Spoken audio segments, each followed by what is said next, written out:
Hello and welcome back to another episode of the Ealing Road podcast, where on today's show, we're going to be doing a couple of things. We're going to be going over the Wolves result on the final day of the season, the 1-1 draw at Molineux, and we're also going to be doing our end of season awards towards the end of the episode. Craig, you excited? Well, I'm actually a little bit sad that the season's over, so not going to see us for a little while unless we do some bits over the summer, which I'm sure we will. But We I'm definitely will happy. do some bits over the summer. We will. But yeah, Dan, you excited? Or are you sad like Craig? A bit sad. What are we going to do all summer?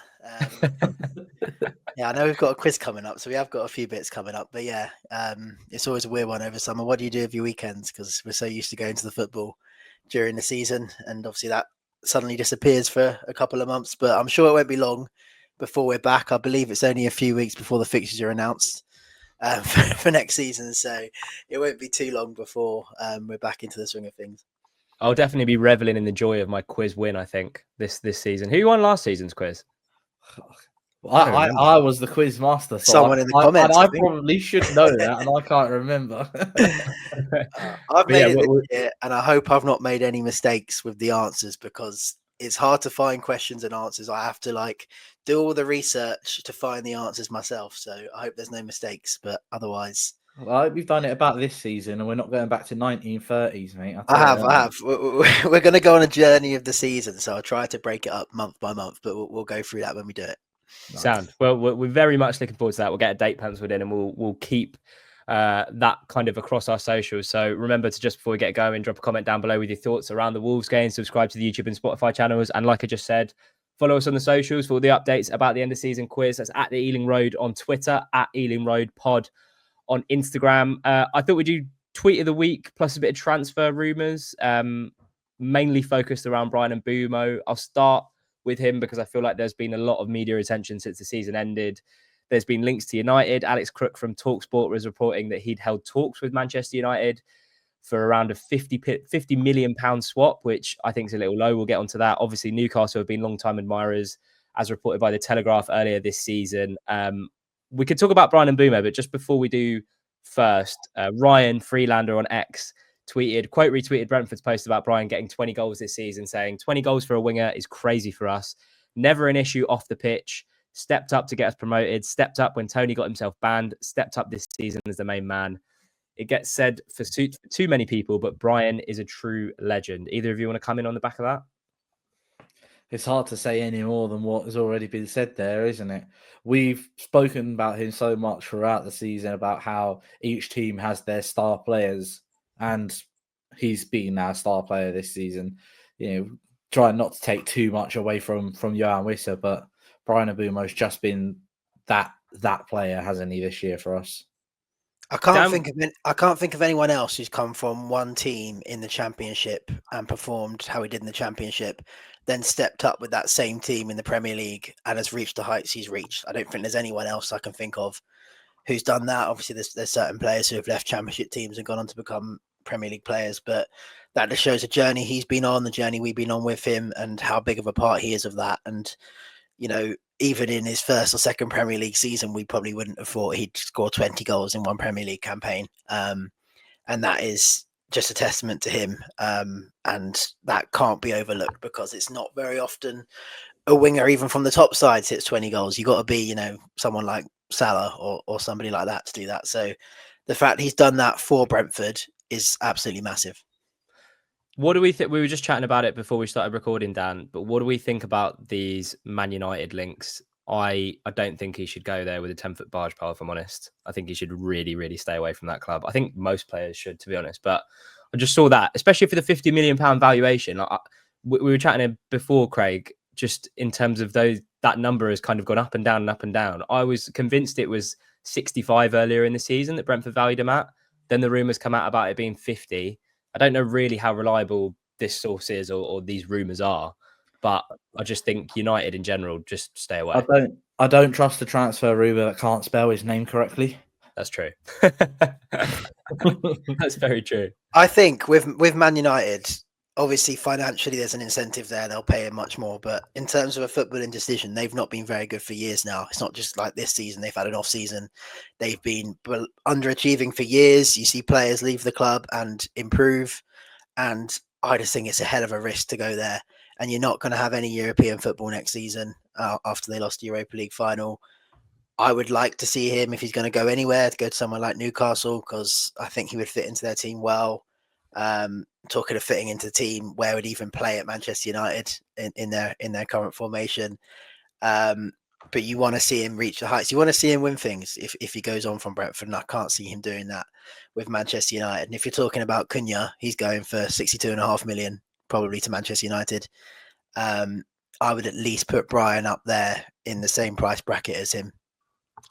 Craig?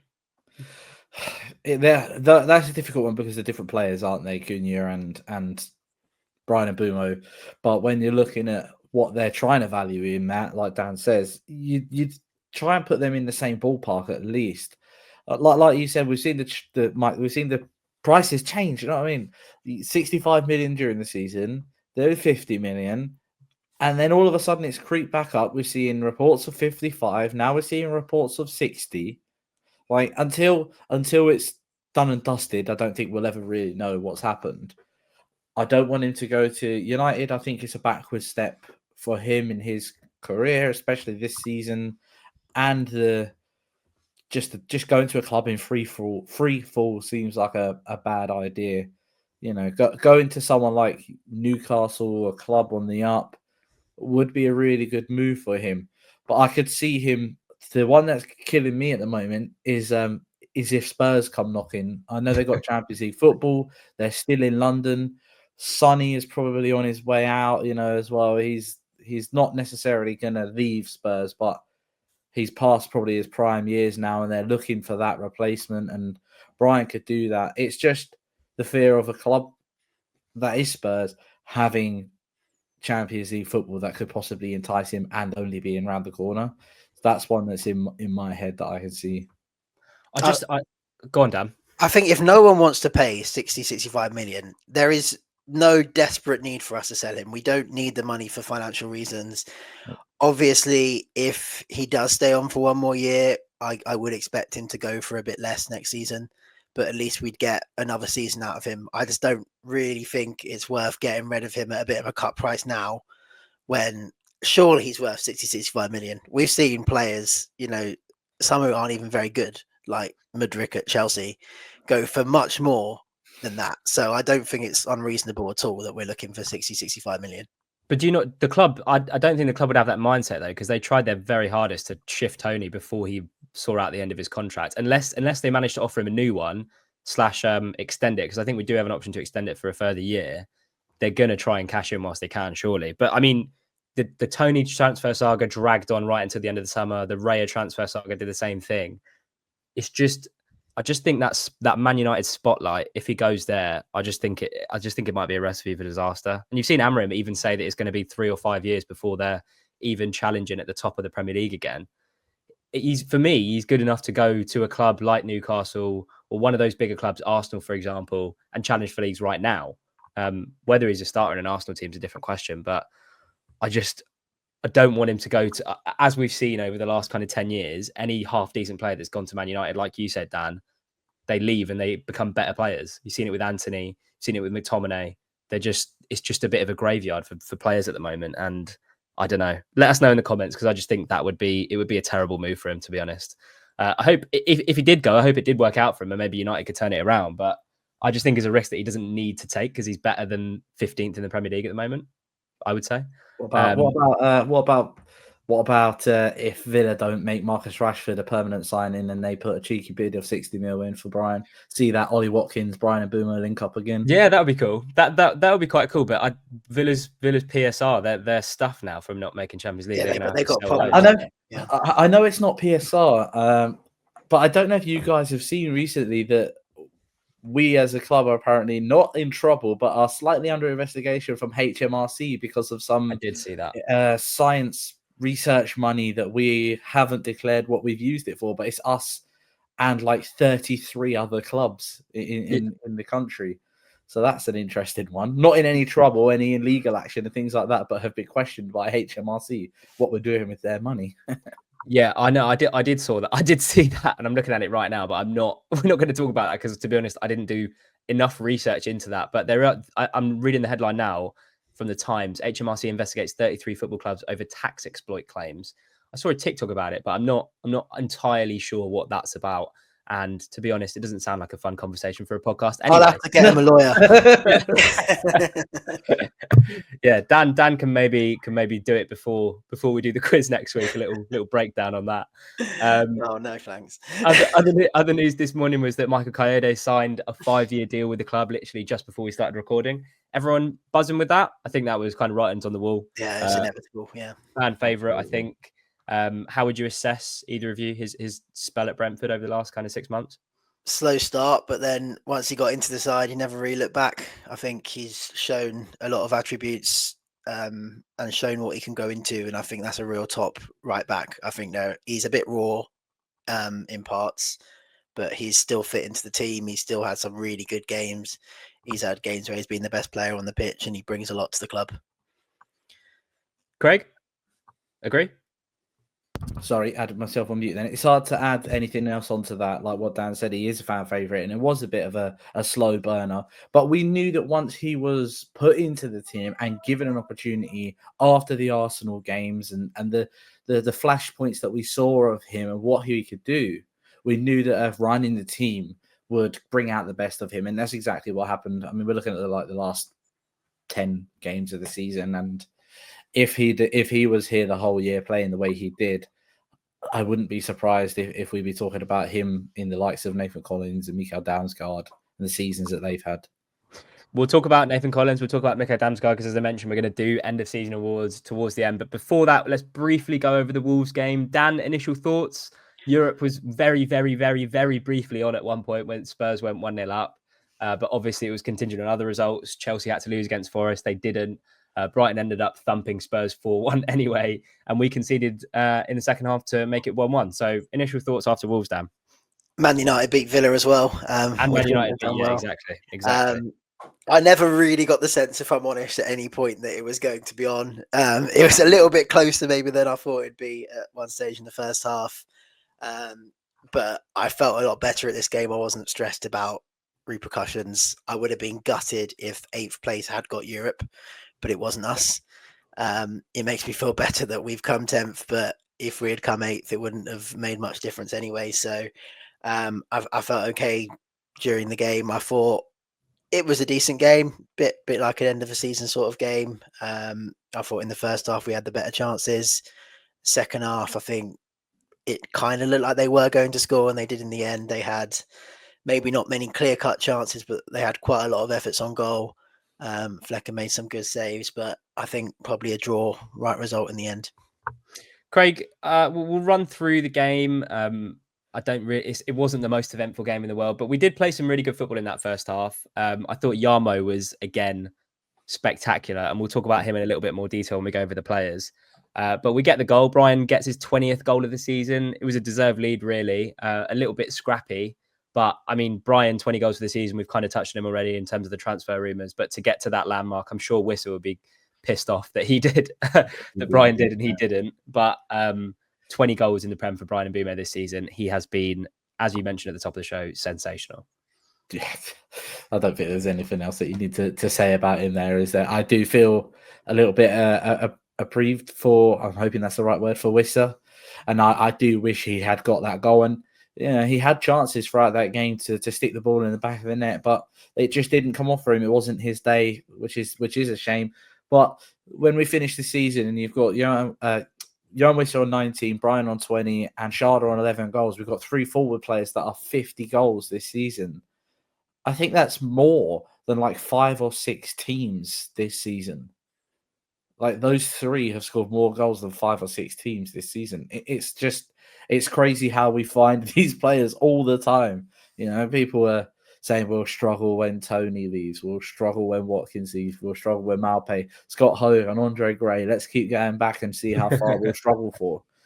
And what's crazy is already seeing it for next season. People doing their early predictions as to what the season's going to look like next year. And we're again apparently going to struggle when these players leave. This is our 5th year we're going into in the Premier League. Have they not watched any of our stuff over the past 4 years? Like, we'll be okay. Should they go, we'll be okay. But yeah, oh god, 2 fantastic seasons from Wissa and Mbeumo, and Sharda's hopefully just getting started. Yeah, we'll talk about Sharda because I thought he was casting another very frustrated figure for large periods in that game, and lots of groans from the away end when he got into kind of promising situations. But I think we'll talk about a couple of chances in the first half. There was a chance immediately after the goal for us to go 2-0 up. And I mentioned to you when we were leaving the ground, Dan, because I saw you on the way out, it felt like kind of time stood still when KLP was in the box and he kind of chipped it and it ends up going just over the bar. But what I want to talk about and kind of like a flashback to the whole season really is that pass forward from Damsgaard to Wissa that kind of created that opportunity was amazing. And I found a stat from Who Scored: percentage of passes made forward by midfielders in the Premier League this season who have made 500 plus passes. Mikael Damsgaard is at the top in front of Adam Wharton and Jefferson Lerma with 41.7 of his passes going forward. And it's something that we'd spoken about this season. We've kind of missed someone maybe in that midfield who always looks forward. And I feel like that stat just kind of encapsulates it. Obviously, Damsgaard picked up Players Player and Supporters Player of the season recently at the end of season awards. Sum up his season, Dan. I think we've done it about a million times in the pod, but whilst I thought against Wolves, some of his passing was a little bit off, particularly in that second half. And maybe you could say the same for sort of his second half of the season, not quite hitting the levels that he did in the first half. But still, what a fucking player we've seen this season. Yeah, first half of the season he was sensational, by far our best player. Nearly every game he was our best player in. I think second half of the season he's been good, but perhaps not our best player if we're just judging the last few months. But just the fact that he keeps trying to play forward, like you said, against Wolves, there were passes that he misplaced going forward, but you've got to try those things because, the one time it comes off, there's a chance for KLP. And the sort of balls he plays, they are high-risk passes at times, but we need someone to play those balls in behind. And he's also a big reason why the front three have scored 50 goals between them. Yeah. If you took Damsgaard out of that side, I expect that number to come down quite a bit because even if it's not the assist, he gets the pre-assist and he's always involved in some way. Teams must look at him and be a bit concerned about our ability in transition because you get him on the ball, you get the front three running off him, then we can create chances against any side. So he's been brilliant and he's sustained it largely for a whole season now. So I expect him now to be a really good player for us next season. I think he's set new standards, and it's really good to see it. I think with the KLP chance, it was the right finish, just not the best execution. I told you on the way out that's why he's playing at left back because I do think that just last bit of his game is still lacking a little bit in terms of the final finish, in terms of the final delivery, which is a bit surprising maybe given obviously he was very good in the Championship for Hull in the final third, but I think that's just what's lacking from his game slightly. So he's had a brilliant season, but I do like him at left back. I think I prefer him at left back to more attacking areas of the pitch. Oh, that's a big shout. Prefer him at left back. Well, I think I do. I mean, as an attacker, I mean, he wasn't ever a regular in the side. And, Kevin Sharda doesn't always convince at times either, but he's got maybe more qualities that can excite you at times in terms of in that final third, in terms of his height, in terms of his pace. I don't think KLP really has any standout attribute like that. I think he's very good at left back. He's pretty good on the ball, especially for a left back. So I do think that rightly, however we've stumbled upon potentially his future position, unless he can improve in that final third. And I'm not saying he can't. I'm not completely writing him out. And I suspect next season he will get given chances further up the field again, with Hickey and Henry back in the side. But I, at the moment, do prefer him at left back. Well, okay. just to go like you say with Hickey and Rico coming back into the side, obviously we just mentioned that Coyote has just been made a permanent deal. Who are the two that miss out next season? I expect it'll be Rico and KLP. I expect when Hickey's fully fit, I expect him to probably play, and I'd keep Coyote in, I think. You play Hickey left back and Coyote at right back? Yeah, I think so. I wouldn't mind KLP continuing at left back, but just in terms of what I think Thomas Frank will do, I think KLP will be integrated again as more of a forward player, and we'll have Hickey left back, Coyote right back, I would say.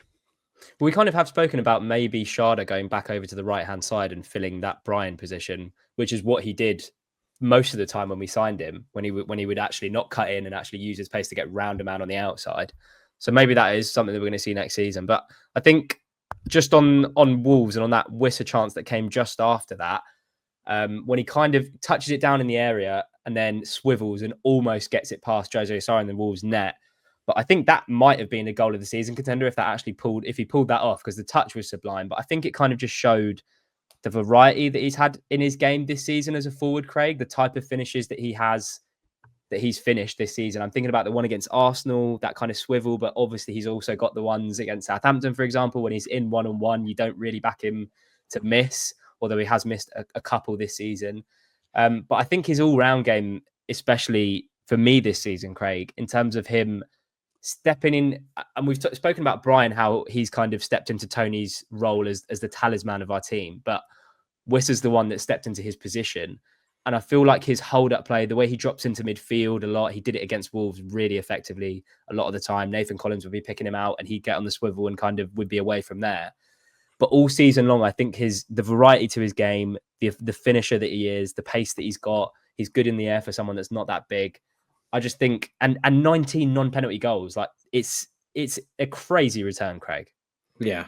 I don't know how many penalties Bryan has scored this season and where he would be if we took them off of him. But it's an incredible return from, again, players that were written off by a lot of people last season when Ivan Toney left. Gonna struggle. But they've just shown that. Well, a lot of kudos as well needs to go to Thomas Frank, because there had to be a huge shift in the way that we was playing this season without Ivan Toney. And we saw it at the back end of last year with a handful of fixtures when Ivan had come back and then he wasn't playing, or he didn't play the last few games of the season, did he? And Luton away springs to mind when we beat them 5-1, and that was just so much fun. I know we won 5-1, but watching it was so much fun. It was enjoyable. It was quick. It was fast football, and that's what we've done all this season. And that's down to Thomas Frank's adaptability of his management style and how well basically he trusts his team and the team trusts him to be able to execute his plan. But 19 Premier League goals from someone who's not the main striker, really. He was a winger last year. He's not really a number 9. He was a wide player. To be able to step in, we've done it's a carbon copy of what we did with Ollie Watkins, and we've had the same success at a higher level, from Championship to the Premier League. And it's just, I'm a bit lost for words. Like, we nearly had 2 players on 20 goals this season. I don't think there would have been another Premier League team that had that. Or if there was even another team, there might have been Bayern Munich or Barcelona again that had two players on 20 goals. But we were so close to that actually happening. And it's crazy. And like Dan said, it's a lot of it has to go down to the midfield and Mikael Damsgaard and the season that he had. And I'm sure that Bryan, Wissa and Sharda are all very grateful for what the midfield has done for them this season. Not much to talk about in the second half, bar their goal. Absolutely phenomenal strike from Minetzi. I'd seen him play a couple of times before. Has he been injured all season for Wolves? Because he was a real handful, I thought. Was he number 5? Yeah, he was number 5 playing up top, which is it was confusing me because in the first half he had like so many chances as well. Like, there was a lot of P rollers in the first half, but he's a big fella, man. He was a big fella. He is, and it was great. It was a great goal. But in terms of the players, Dan, I thought Mbeumo, I mentioned it at the top of the show, but I thought he was untouchable, and just his kind of progression in the last 10 games of the season ish, I think it's just been. I just thought he was our standout player again. It's probably the 3rd, 4th game in a row that he's been up there as one of the best. And I think we've spoken about it quite a few times on the pod in terms of not knowing where his best position is. I think he is now consolidated his place as a starting midfielder in our team next season and beyond. Yeah, definitely. I think This time last year, I think it was Damsgaard who had a few starts towards the end of the season. We started to say, okay, good. This is something you can push on from next season. Are we going to see something similar with Yarmolenko? I mean, if so, that would be really, really exciting to have him in the side a regular next season and potentially a player of the season contender is possible. It just shows what a run of games can do.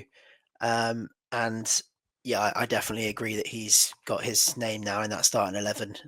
Like I said, unless we sign somebody, but I think given his age and the fact that he can only really get better, I would give him a go from the start next season, and it's exciting to see what he can do over a full season, and if he can maintain that consistency, and if he can show himself as one of our best players.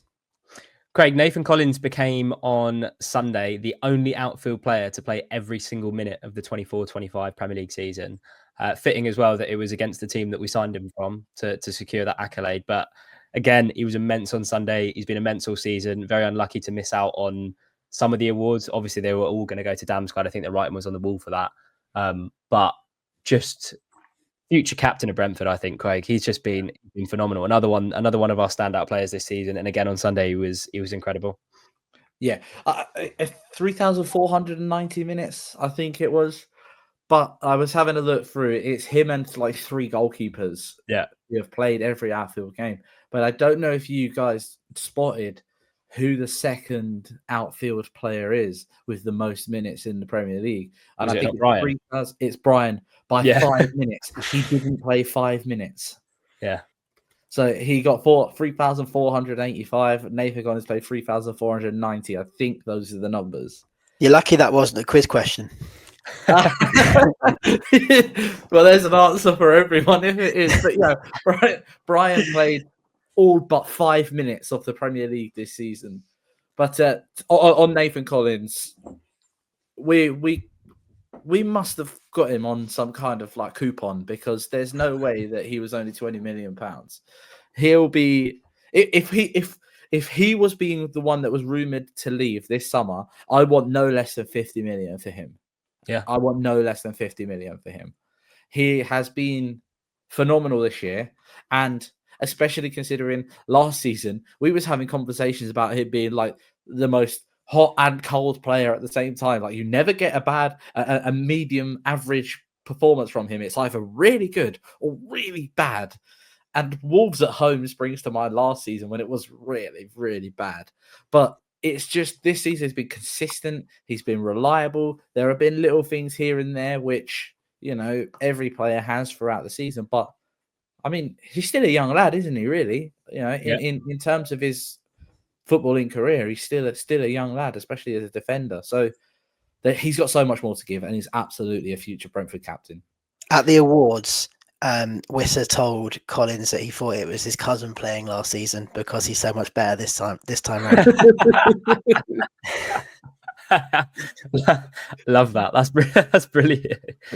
Anything else from the game before we kind of chat about the season in general that either of you wanted to mention? It was a bit of a dead rubber, really, wasn't it? It was. You know, that after the goal, we'd got news that Spurs had gone 1-0 up and things like that, and you're thinking, oh god. Then at the end, I found out Bournemouth finished above us as well. I know. We finished above Fulham. I think Bournemouth finished above us on goal difference, didn't they? Yeah. So that's all right. That's all right. But you know, to be a top half club 2 out of 4 seasons after getting promoted is fantastic for us. And I saw a table. I think it said that we earned over £140 million in prize money for finishing 10th. It's crazy.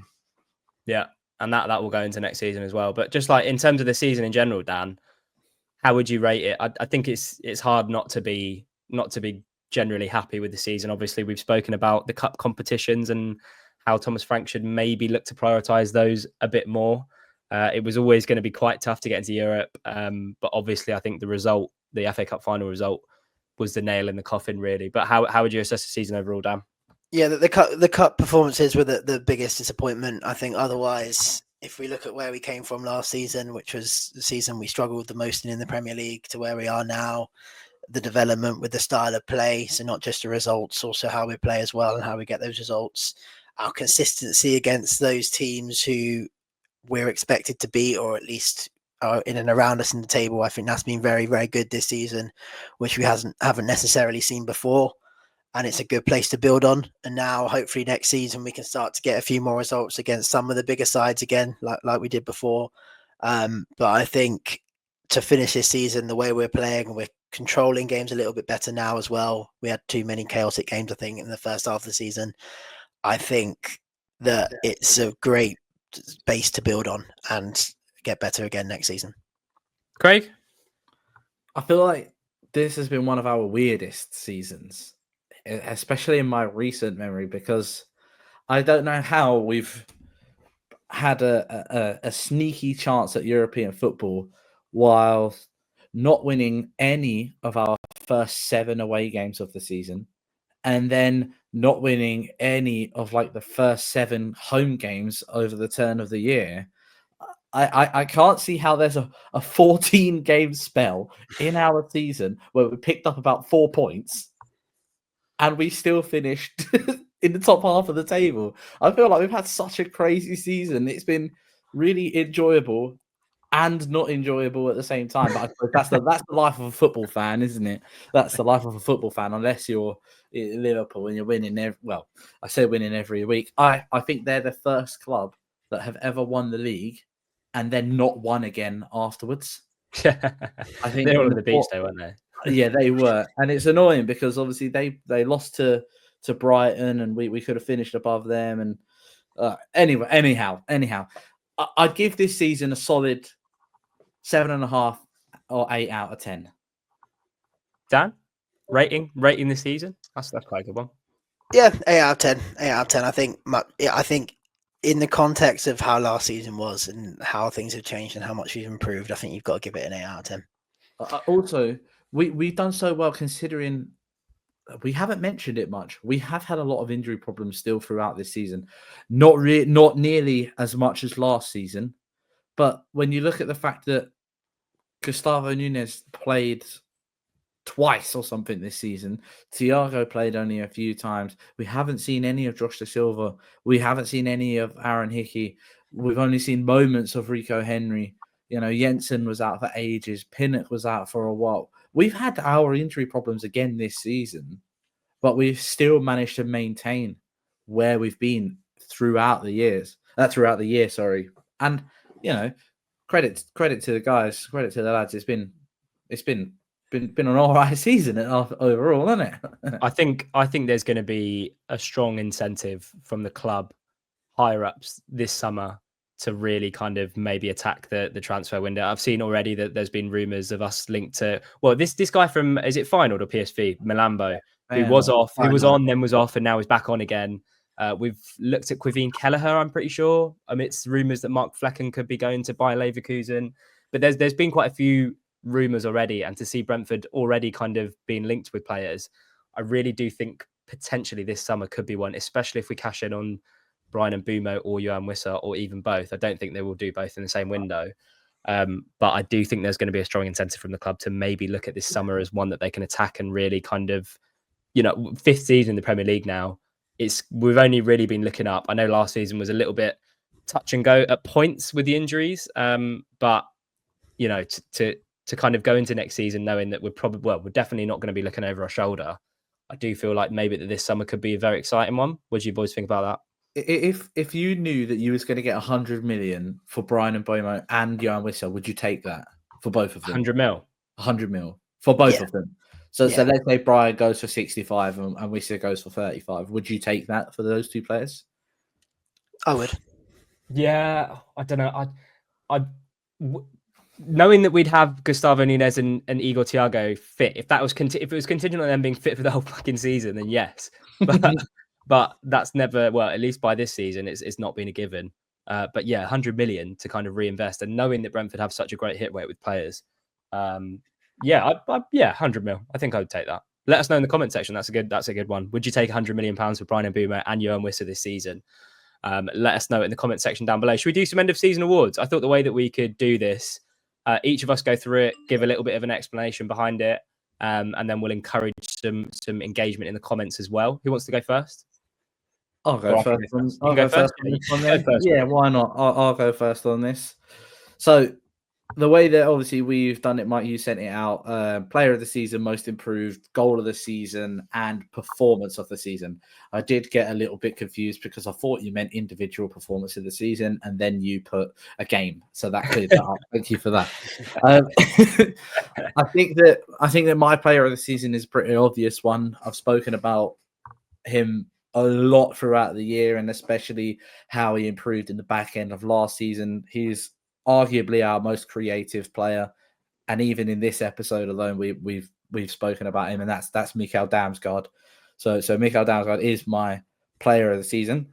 The most improved, I think that a lot of people will go for players which are sort of out of the spotlight, but I've gone for Nathan Collins for most improved, and I think that Dan's remark about what Johan Wissa said in the awards highlights why I've gone for him. Last year he was so hot and cold, so unpredictable, but this year has just been ever reliable and has been absolutely fantastic.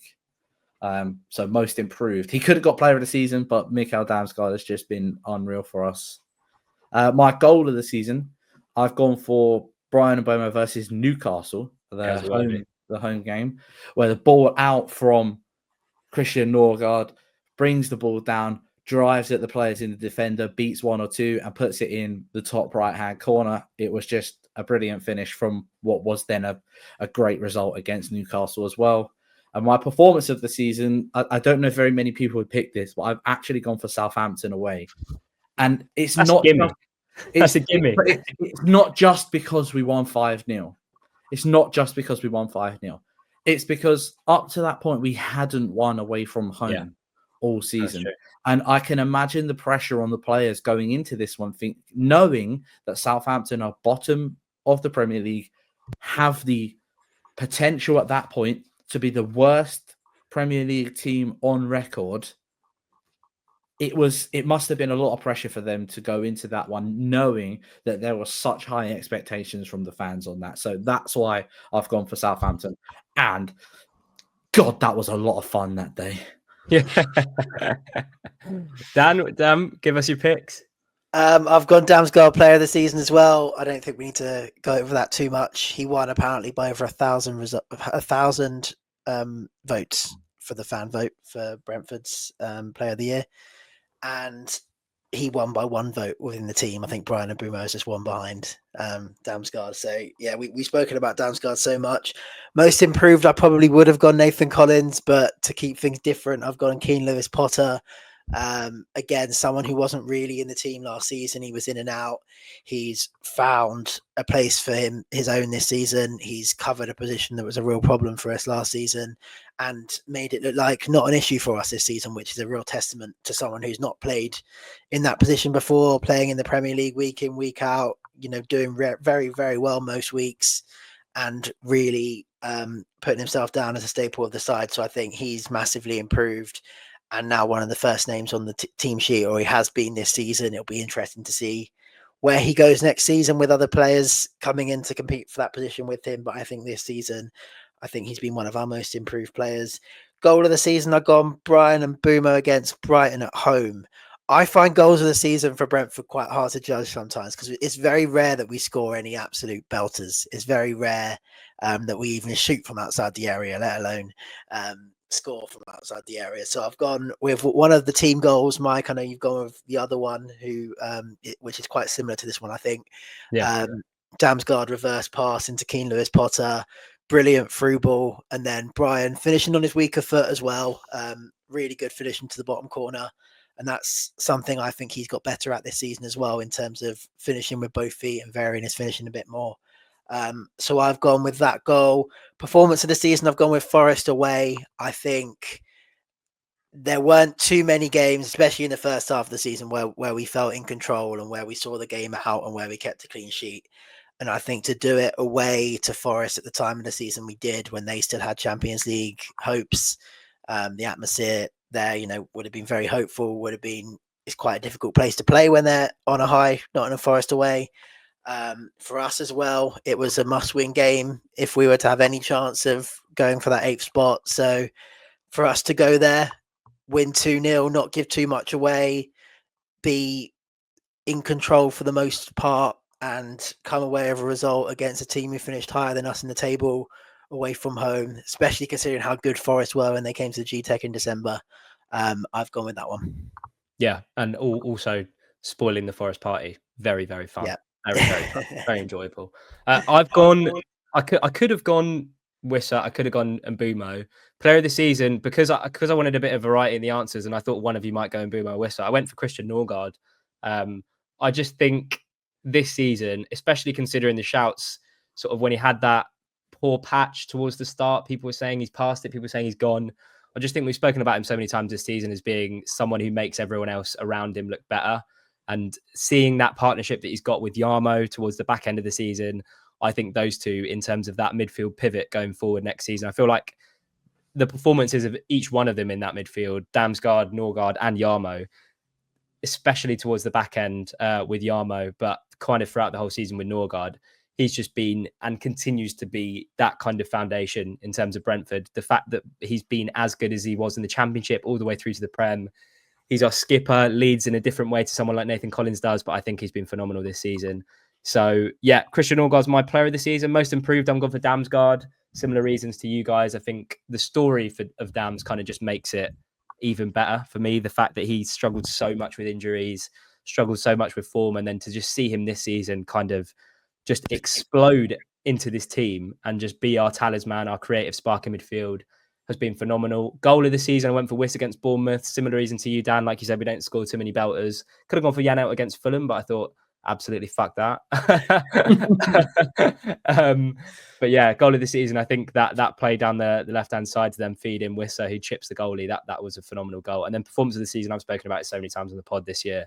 But Newcastle at home for me was the first time I'd seen us beat a team above us in the league, I want to say, this season. And I thought it was just a complete performance, particularly in that second half. I thought we created so many chances. And to see Igor Thiago and Fabio Carvalho in the team, it was a bit different. But I would say that in terms of a complete performance this season was up there with the best. And yeah, I think that's it, guys. Another season on the pod done. Any rounding out thoughts before I thank everyone? Well, before you thank everyone, mate, just want to thank you. You know what I mean? Thank you. You're the one that puts all of this together, and I'm sure that we wouldn't be here without you, mate. So thank you. Oh, top man. Appreciate that. Thank you. Yeah, I just want to say before we round off, obviously we got a couple of episodes, lined up. We're going to do an end of season quiz, which will be live on YouTube. I'll let everyone know about that across our socials in terms of when we're going to do that. But just another season of doing the pod, seeing the numbers steadily go up from when it started this season across YouTube, across Spotify and Apple, wherever you listen to your podcasts.